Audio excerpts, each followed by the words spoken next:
Y'all, you can tell this is our first podcast. We talking over each other. I'm mumbling my words. My head is big. I don't have on my lashes. Nothing. You're not even drinking wine. That's me. I told you I was gonna drink some water, but I ran out of water, so I'm just gonna sit here and be thirsty. If you ain't talking money, don't talk to me. I be over here. What's up, everybody? It's your girl Loni Love, comedian, actress, Emmy-winning talk show host, and I'm with my girl. Who was you? Who was you again? If I'm your girl, then why don't you know who I am? Introduce yourself to the world, Erica. Introduce yourself. Okay. Introduce yourself. I'm Erica Montolfo. I'm writer, showrunner, Lonnie's super fun sidekick. And I've got some awards too, by the way. I'm bringing in my NAACP image awards to look like two balls. You know what? The reason why we did this podcast is because, we're two women that are in this industry and we want to begin this conversation. We're grown-ass women. We want to talk our shit. We want to be unapologetic. And that is what this podcast is about. This will be our pre-launch. Yes. Hence the name Grown-Ass Women Talking Shit. You came up with the name Women Talking Shit. Why? Because, listen, here's a little backstory. Loni and I were on strike because I'm a writer and she's an actress, an award-winning talk show That's host. Right. Don't forget that part. And comedian. And we were, had a little free time on our hands. So we were having some cocktails and we just started talking shit. And we're grown-ass women. Listen, we've earned our right to talk shit. That's right. And, the thing is, we're going to give you some inside pointers of what's happening in the industry. We're going to have celebrity guests and friends coming in, giving their take on what it's like to be 40 and beyond. And I think this is something that is really, really needed. And what you're going to see is that for years, women have been stifled. Women, I think, have been shamed into actually talking and expressing themselves. And it's a new day. For you, Erica, was there ever a time in your life where you felt like you couldn't really be yourself and be authentic with your voice? Yeah, I mean, I've never been, one to hold my tongue. I've always been kind of a mouthy little girl.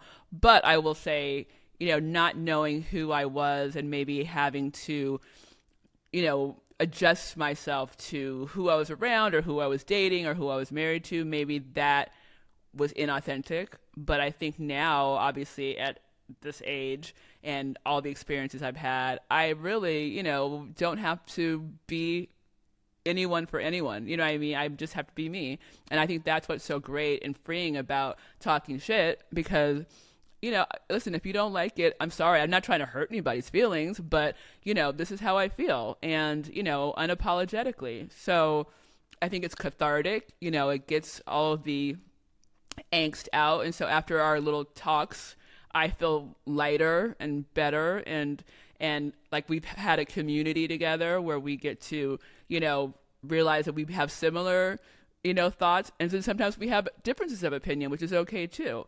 But I think all of it adds to, making all of us women feel more well-rounded and feel a part of something and feel like we're being heard. And that's huge. Being heard is a big thing. That's what we mean by when we say talking shit, we mean being able to be yourselves, express yourselves the way you think.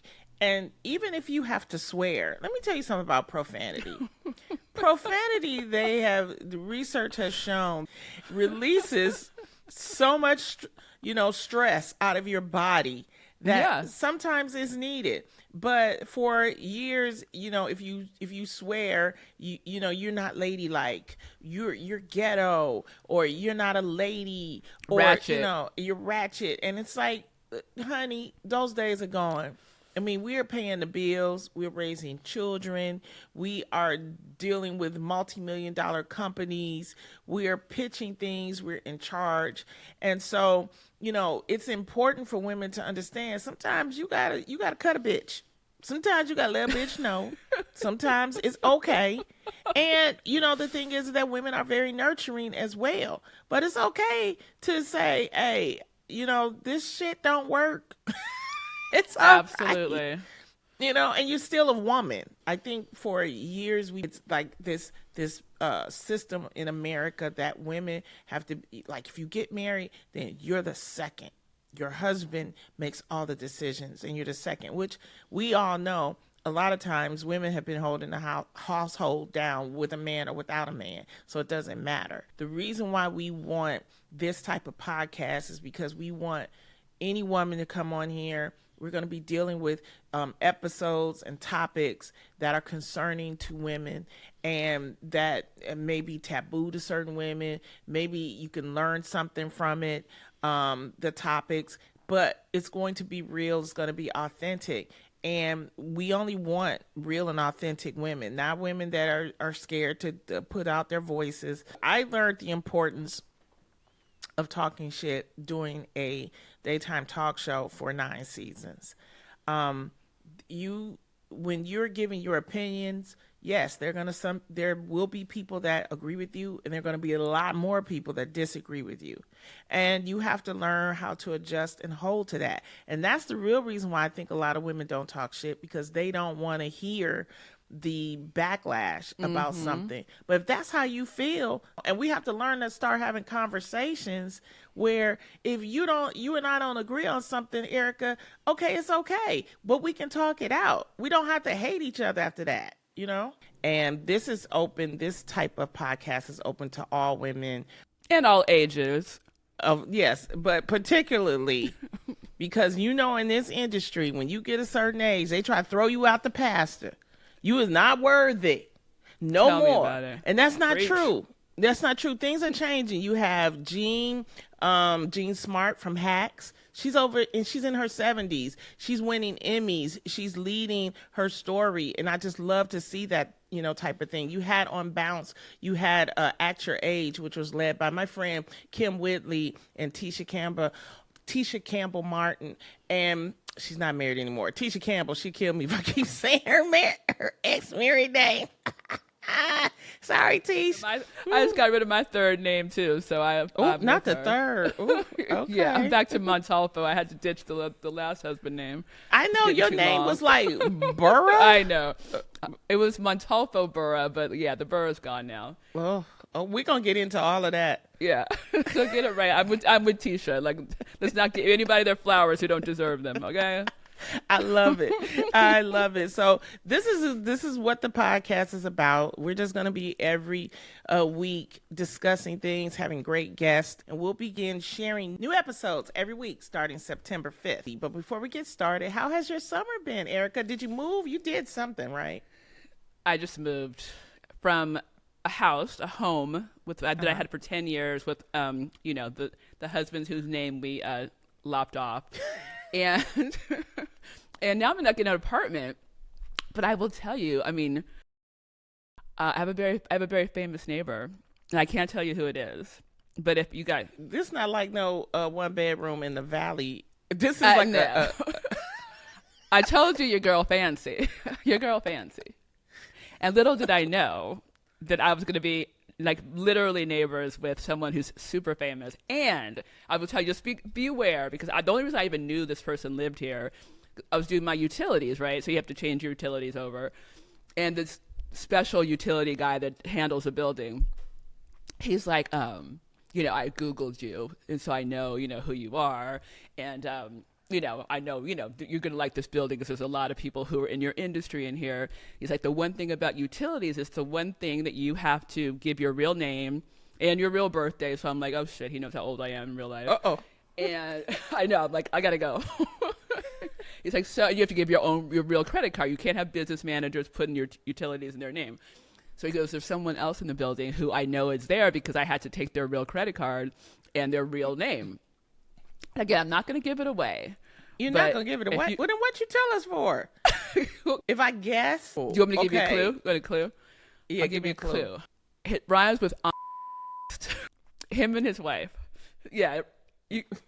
Is he a rapper? I officially did not say it. I mean, among other things, they're both lovely. I saw her first because I came to get my keys, and my dog, I thought I would never see them because Yeah, like, oh, maybe they just have this place for like, you know, he's like a little office for his like, you know, business. So sometimes there's music people there. Sometimes there'll be like clothes hangers. So it's like you're designing and whatever they're doing. So I thought maybe they'll just be there for that. But they're like literally here. Like I cannot move for them. Like I run into all the time. I mean, they're very lovely. So yeah, I mean, they're here. So that's my exciting pop culture summer story. Oh, wow. That's a great summer, though. You didn't hear it from me. You didn't hear it from me. We didn't hear it. Nobody tells anybody that we heard that Erica has a new rapper neighbor. That is going to be great. Yes. I'll keep you posted of with all a naked wife. The sightings. I'll keep you. Yes. I love that. That'll be a segment. My famous neighbor. That's going to be great for the fall. So you guys have to tune into that. And also, you know, the only thing I've been doing is working this summer. You've been working a lot. You're always traveling. The work has been so slow in the industry. I did the American British Bake Off. They flew me to London. I've been flying all over the world this summer. That's all I've been doing is going places and working because there's no jobs in LA. So you're going to see all of that come this fall. There's a bunch of stuff that I've been shooting all around the world, and that's been great. So that's been my summer. As a matter of fact, next week I'm going to Atlanta to shoot 83,000 episodes of Pictionary. Oh, shut up. all in one day. They're going to shoot it all in one day. We're going to fly you down. We're going to take care of you. You're going to do 83,000 episodes. Hey, I'll take the work. Absolutely. It's like, listen, I'll take the work. You know, it's hard time. But you've also got a new show that you're working on right now, right? I do. I mean, should I do a plug? I mean, I might as well. I might as well. Since you're plugging all your shit. I have a new show on CBS coming in October called it's the Tiffany Network, they call it. Meow meow. And but it's a show called Papa's House, and it stars Damon Wayans Sr. and Damon Wayans Jr. And it's really fun. It's having a lot of fun over there. So yeah, so listen, we're working. We can't complain. This is a crazy time in this industry, especially for comedy, you know, so we're very lucky to be working. So definitely blessed, but also blessed to be working together. And with that said, I'm going to go into what's been happening this summer. You got the Olympics, you got this crazy election. Well, just a little add-on when we're talking what? Shit. I like to talk shit with a glass of wine. So my take will be Erica after a glass of wine. That's when my shit talking gets real. So, okay, that's so the get next ready. segment. Oh, the next segment. Did I jump the gun? The producer told us to wait before we go to the next segment. You ain't paying attention. I'm not a talk show host, clearly. We're not even drunk. Not yet. Okay, this is grown-ass women talking shit. Welcome back to Grown-Ass Women Talking Shit. Now, in this segment, this is what we're going to call the tea, a.k.a. Erica after a glass of wine. Okay? This is the thing. We have this wonderful new producer, CJ, and he says, we have to give Erica a segment. Yeah, that was TJ's idea. It's CJ. Are you been already? It's CJ. And so he says, why don't we have Erica talk about gossip? And I was like, CJ, Erica don't know nothing about gossip. I tell her all the gossip. That's true. This is the beauty of it, is that Erica is so good because she is a writer. She's so good with her takes on something. Like, I'll explain something. She goes, that don't sound right to me. So I said, wow, this would be a good segment. So we decided to make this segment Erica after a glass of wine. She's going to be relaxed. I'm going to tell her some things that's happening in the world. And I want to get her unique take on it. First of all, your girl JLo and Ben are splitting up. Are you sad, Erica? What is happening? Listen, you know I love love, but nobody is surprised about this. My number one rule is do not circle back. You don't do the circle back. It's just never works out. You left that person for a reason, so keep moving. Keep on moving. Oh, next. Well, also sad news, Cardi B and Offset have officially, Cardi filed for divorce from Offset. Apparently, allegedly, he was cheating. And she's also pregnant with her third child. So she, in one day, announced her pregnancy and announced her divorce. Is that baller or what, Erica? I mean, these girls today, I live your life, baby. Live your life. You know Offset though, right? Yeah, I do know Offset. And okay, this is my take on this. I believe that Offset is, we did this thing for breast cancer, and it was on BET, and he was there, and his grandmother had breast cancer, and he donated some money, and he spoke at the event, and it was a wonderful event. But I got to spend some time with him. I think that he is a young man who has come into some money, and I just think he was not ready to settle down.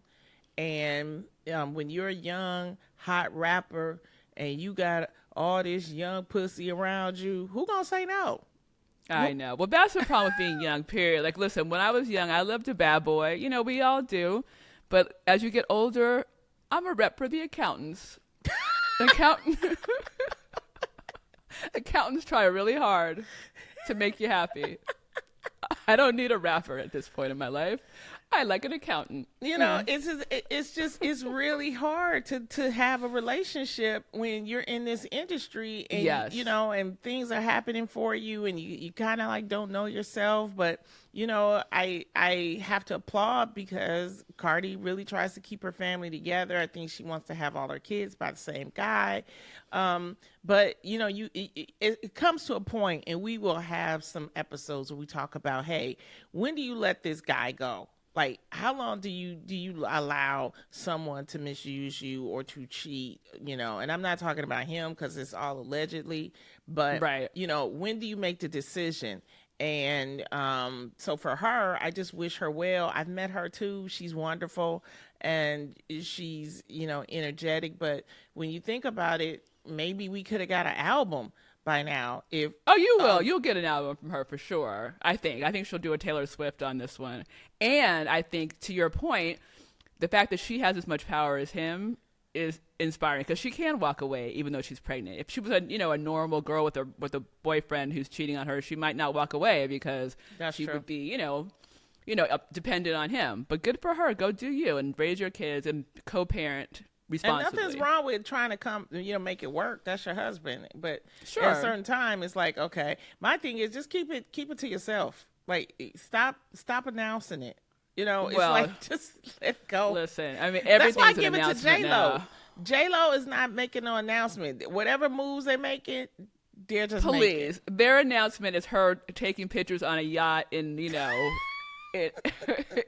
She's not or whatever. writing a fake formal announcement going, we both love each other. Just can't be together. You are not trying to give JLo credit for keeping things under wraps. She did a whole movie about their relationship. Leave JLo alone. I love JLo. I love her too, but she's made all the wrong moves. All the wrong moves. I love her too. I love love too, and I love being in love, and I would love to get married again in spite of all the craziness. But like, come on now. I mean, everyone saw that coming. Her friends were telling her, don't make a movie with your own money about the circle back. It was the donuts. That's what it was. It was the donuts. Well, someone who's still married and happy, Beyonce. What do you feel about this country song album, Cowboy Carter?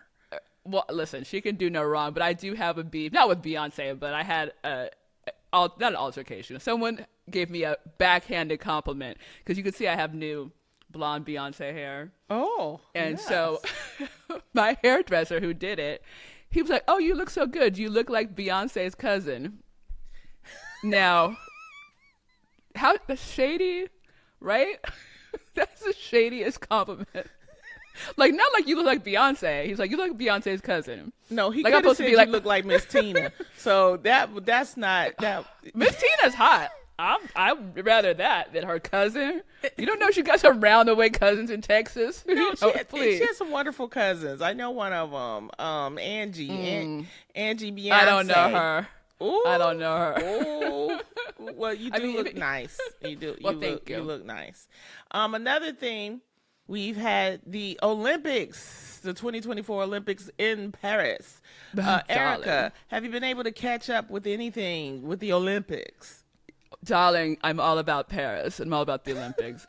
I love it all. I love sports. I love the competition. I love the backstories. I'm here for the drama. You know, our girl Beyonce, she actually welcomed the Team USA on NBC. They did a recorded where she used her song "Ya Ya," and she actually opened up and introduced the athletes. So that was kind of cute. I mean, listen, I think that Beyonce is low-key political, which I love.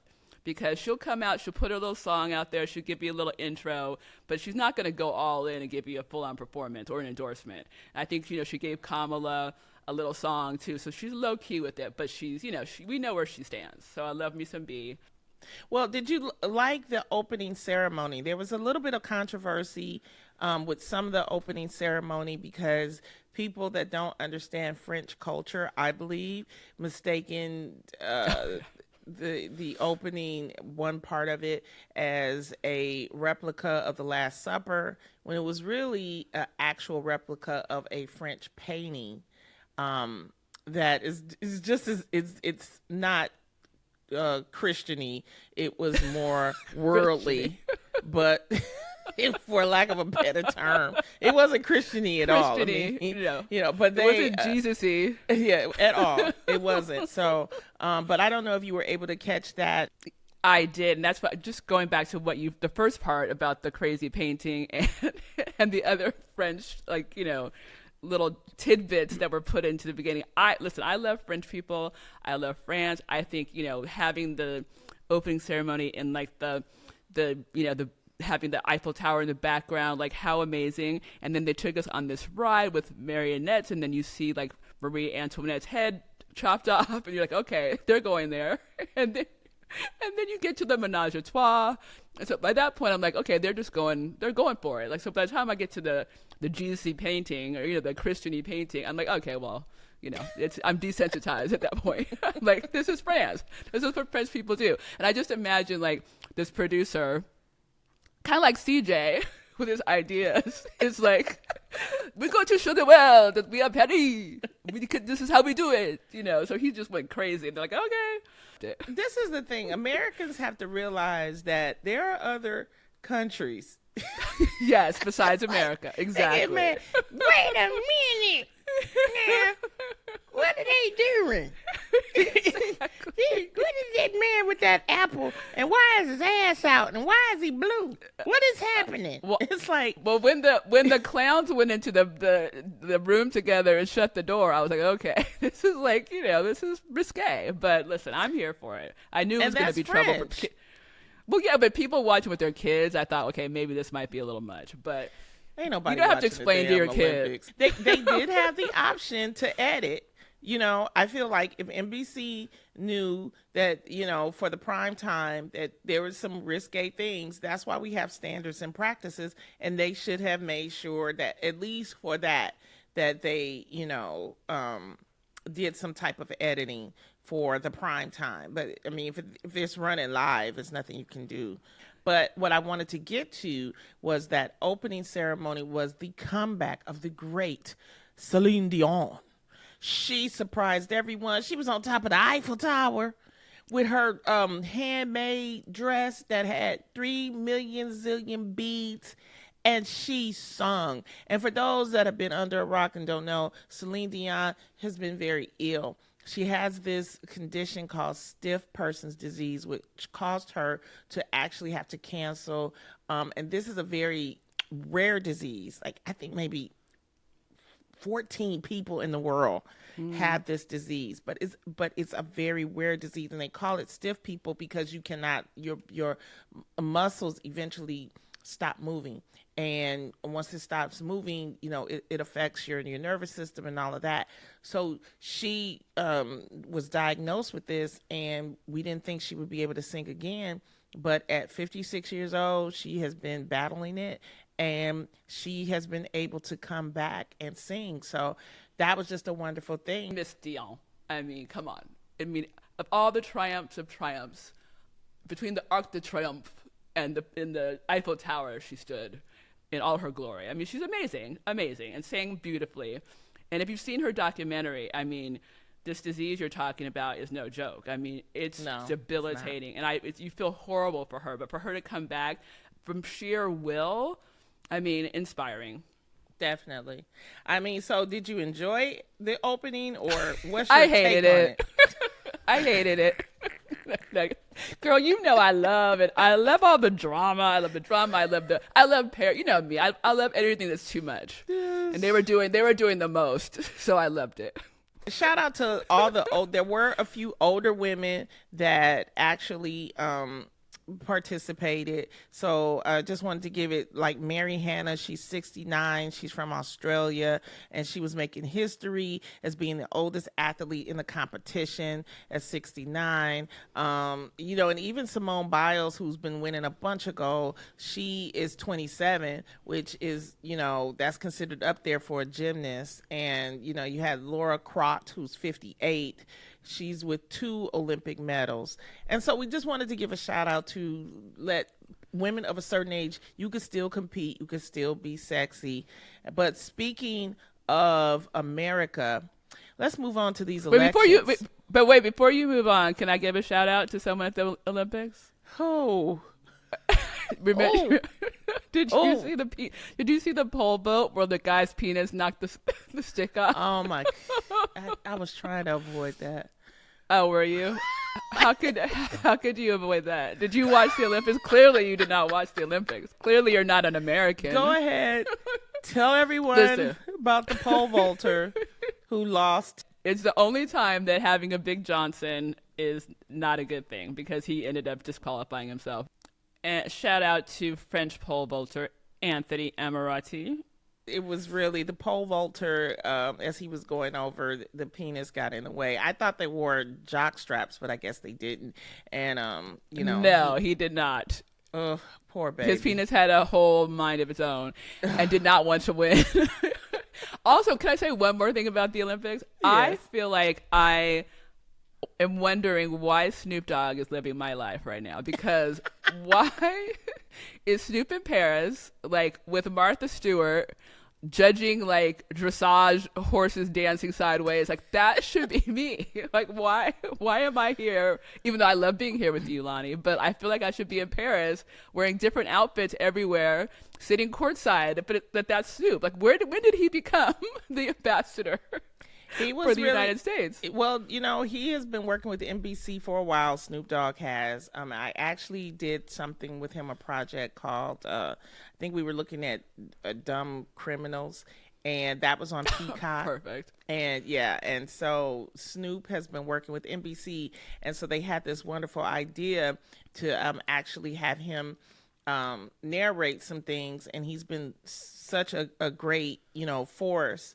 And he's been a hit at the Olympics. Also, shout out to him and to Flavor Flav, who sponsored the American women's polo team. Because, these Olympic athletes, all of them are, they need money. And so Flavor Flav has done that. So you've been seeing all this wonderful camaraderie and and things happening, especially for the United States. Is that what you got everything out for your Olympics? Are you okay? I feel like my last thing to say is, when I was feeling some kind of way about Martha Stewart and Snoop, I was like, maybe I have to go to jail in order to be invited to the Olympics. But I'm going to take the high road, because I think you're right. They are doing some amazing things for these girls. So shout out to all of them. No shade. And I'm going to move on. We'll get you with Snoop, okay? All right. Oh, I love that. Yeah. This is Grown Ass Women Talking Shit. We'll be right back.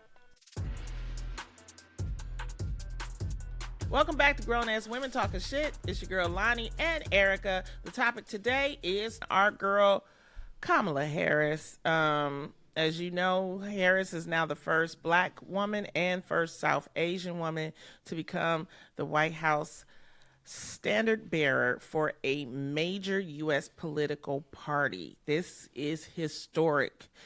Erica, what is your take on Miss Kamala Harris? And she just picked a running mate too. Yes, right? I mean, I think he's a good pick for her. I'm really thrilled about how people are embracing her. I mean, she's brilliant and deserves to be the nominee. I have one question, which will take us on a non-political tangent, and I have an answer too, but I want your thoughts. The pantsuits. Like, I just don't understand why she needs to wear the pantsuits. And because I bet you she has like the most adorable body, you know what I mean? But I think that, you know, it's the JCPenney pantsuit and an homage to Hillary. You know, I mean, I think all these women feel like they have to wear those pantsuits because they're in a man's world and they don't want to seem feminine, right? And so I think like, I do that. I know, like in the writer's room, like I'll wear like a sweat, you know, shirt, like I'm the Unabomber, or like with a hoodie, you know what I mean? Like just trying to be one of the boys. So do you think that? I mean, in comedy, you probably have to do that as well. Well, no, in comedy, well, I will say this about Kamala. She did do a wonderful, there was a front page. This was like maybe 3 or 4 years ago, that Vogue did of her. And she was going up the stairs and she had on her skirt, but it was a suit, but it was a skirt instead of a pantsuit. And I thought, wow, she looked really, really nice. I think that you are probably right in some sense about, you know, the reason why that she wears a pantsuit. People got to realize too is that with her being female, this is the first time that America is actually seeing this since Hillary. And I'm pretty sure, just like what they do with shows, they do focus groups. They do all these like surveys, and people say what they like and what they don't like, and you know, they probably are like seeing her and they are like immediately take surveys and like, do you like her looking like this or do you like her looking like that? And so I think that's where that's coming from. I do notice that since she has clinched the nomination, she's wearing the suits. They're a little more fitted. But also, if you look at the blouses that she's wearing, they're a lot more feminine, and they have like a little bit more style to them. So I would love to see her wear a pussy bow. Like, I wonder that would be like, so it's ways to add a feminine touch, but I think she's like slowly adding it in. And I think as she's vice president with Joe Biden, I honestly think she didn't want to look like one up him. Because you can upstage him, upstage him with the dressing. So I think that is the reason why she kind of decided to wear like the browns and the baggy suits and things like that. And even like when she had to pick the VP, her running mate, she had to pick someone who wouldn't upstage her. And that was one of the reasons why Tim Walz was picked, because he would fall in line. He's a veteran. He's a teacher. He understands it. I don't think that some of the other ones, not that they wouldn't fall in line, but that publicly the public would come and say, like if she had Mark Kelly or Josh Shapiro, they're so strong that we have this ideology that women can't be the president, which is not true. But I think that people would say, okay, if she picked Mark Kelly, oh, well, he could be the president. You know, and right. That would be some complications. So you got to think all of that with the dressing, with picking people, because she still has to look like she's in charge and she's presidential. No, I totally agree with you. And I just think it's sad that, like, you know, as women, we feel like we have to overcompensate for our femininity to be taken seriously. You know what I mean? Yes. I think that's the play. And again, I think you're absolutely right when it comes to whether it's a man or a woman going for president, they want to have someone who doesn't upstage them. You know, so Mark Kelly absolutely is someone who could be president. But I feel like Kamala 100% stands toe to toe with him. As a prosecutor, she can argue you under the table. I mean, Trump? She's brilliant. Exactly. I mean, I would love to see that debate, but I think he's going to wussy out on it. But she is formidable, and so to me, I think that we as women, need to, as we're saying, get our power back and not have to pander to the idea that because we're women, we're weaker. Like, just because I'm wearing a badass dress, don't think I can't come for you, because I can still get you prosecuted. I can still beat you in a debate, and I can still be the president. Boom. You would like her to wear like a fly ass dress. That's what you would like her. Well, or like a cool Gucci suit, like you said, that's more fitted, or just I don't mind a power suit, but I think it's, again, if I didn't see, and maybe I'm wrong, maybe she would say differently, but I just feel like I've seen her and Hillary, the minute she became Secretary of State, like she cuts her hair and she's wearing the pantsuits, and I think it's no fault of their own, but politics for sure dictates that, and women have historically not been taken seriously. So I feel they feel the need to go toe to toe with these guys. So I'm gonna cover my cleavage. I'm gonna wear a suit like you do. I'm gonna cut my hair so you can't think of me as a woman when I walk in that room. And I just think it's unfortunate. It's very unfortunate, but you know what? She's making her way, and as the first, sometimes you gotta, you're gonna have the hits and the misses. And my thing is that we want to make sure for all of our listeners that you register to vote. I'm not telling you who to vote for. I'm telling you to register to vote. I'm part of a wonderful organization called When We All Vote. If you go to whenweallvote.org, you just go there. You can find out where you're registered, if you're registered, where's your polling place. It's a wonderful place, and it's a bipartisan group. So it's your American right. Make sure you do it. We'll be talking about it throughout this election season. And you know what? I got to go get some water. We'll be right back. This is Grown Ass Women Talking Shit. I'm just to this point where I'm going to go into the Loni rant, because women of America, it is time for all of us to be real and talk our shit. We are powerful. We are 51% of this population in this country. There is no need for us to sit back and say we can't say how we feel and how we think, and we ain't got a right to say nothing. We're not doing that no more. No. It's not going to be like that. We're not going to allow it. Not as long as I'm your friend. Not as long as you got Loni to love and Erica the Montolfo. Again, wrong. Always wrong. This bitch. Listeners, I'm always pronouncing her last name wrong, because it's like, is that Italian? Your name?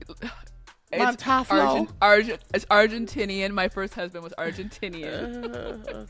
And at this point, it's just abusive. You're just abusing me at this point.